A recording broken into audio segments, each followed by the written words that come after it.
Skurdo rizikos lygis Lietuvoje jau keletą metų mažėja nežymiai.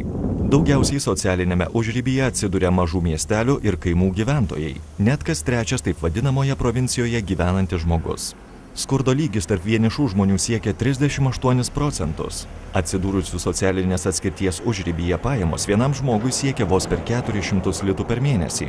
Lietuvoje šitas skurdas nemažėja, skurstančiųjų dalis praktiškai nemažėja keletą metų, netgi tuomet, kai auga ekonomika. Ir tai yra tik tai patvirtinamas teorinių postulatų, kad ekonomikos augimas yra nepakankamas skurdui socialinį atskirčiai mažinti, bet reikalinga sąmoninga, kryptinga politika. Socialdemokratai rinkimų programoje numato stiprinti socialinės apsaugos sistemą, kad dėl jos darnaus funkcionavimo visaverčio gyvenimo galimybės būtų vienodai prieinamos visiems, kas dirba ir kas baigęs darbo veiklą, ar negali visą jėgą dirbti dėl neįgalumo, šeimos pareigų ar kitų priežasčių.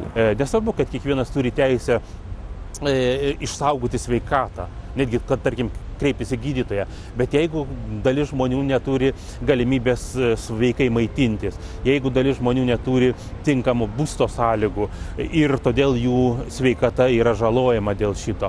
Taigi, kalbant apie teisingumą, man atrodo, socialdemokratų pagrindinė pozicija turėtų būti ir akcentas užtikrinti ne tik tai formalųjį teisingumą, bet realųjį.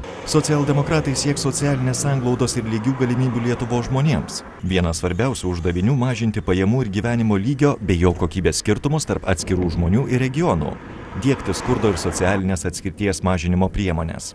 Šiems tikslams įgyvendinti bus naudojama ir ES parama. Už solidarią ir saugią visuomenę aprūpinsime senatvę, didinsime pensijas ir socialinės išmokas, mažinsime socialinę atskirtį, skirsime didesnį dėmesį valstybės paramai šeimai, mažinsime nusikalstamumą, skatinsime bendruomeniškumą.